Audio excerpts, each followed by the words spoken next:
હું સરપંચ તરીકે જસરામાં જવાબદારી સંભાળતો હતો અને વર્તમાનમાં મારા ધર્મપત્ની સરપંચ છે.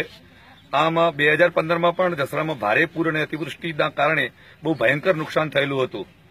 સરકારે એ વખતે જે લોકોએ સ્થળાંતર કર્યું ઊંડાણવાળા વિસ્તારમાં રહેતા હતા એમને અલગ જગ્યાએ ખસેડવા માટે ગામતળ ફાળવ્યું હતું અને અડધું લેવલિંગ કર્યું હતું.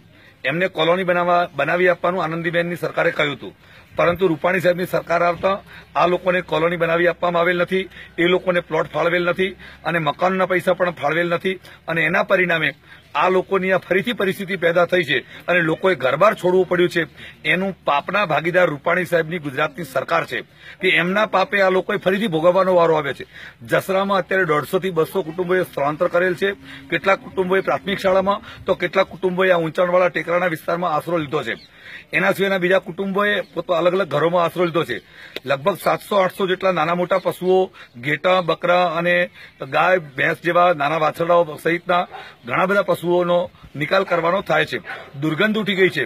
સરકારે પશુઓનો નિકાલ કરવા માટે ગજબનો બોગસ પરિપત્ર નવો જાહેર કર્યો છે કે એનું પોસ્ટમોર્ટમ કરવું. જે પશુ તણાઈ ગયું છે, શું માણસ પોસ્ટમોર્ટમ કરવાનું છે એટલા માટે પશુ પકડીને બેસી રહેશે કે મારું પશુ જશે મને પૈસા નહીં મળે તો માણસ પણ સાથે તણાઈ જશે?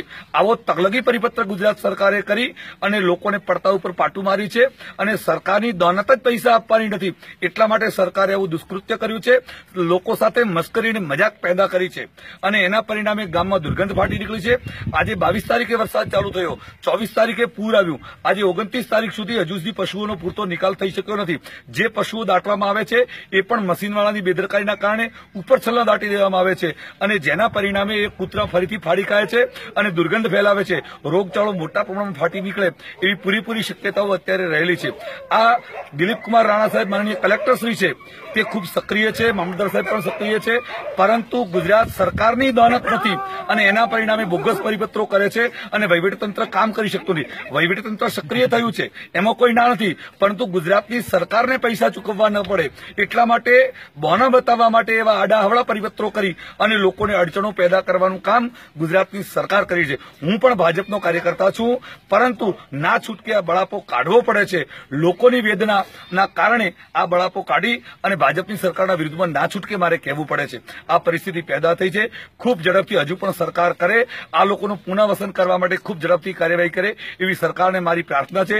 ખૂબ બધી સંસ્થાઓ અહીંયા આવી છે અને અન્ય જલારામ સંસ્થા છે, દઢિયાલ ગ્રામ પંચાયત વિસનગર તાલુકાની છે, પાટીદાર સંસ્થા છે, કે નગર ઘાટોડિયા અમદાવાદથી છે, આમ અલગ અલગ VHP છે, RSS છે, બધી સંસ્થાઓ અહીંયા આવી છે અને એમની મદદ પણ મળે છે. સરકાર પણ સક્રિય, મતલબ એનું તંત્ર સક્રિય થયું છે, પરંતુ સરકારે જે પ્રકારે લોકો સાથે મજાક કરી છે એ માફ કરી શકાય એવી નથી.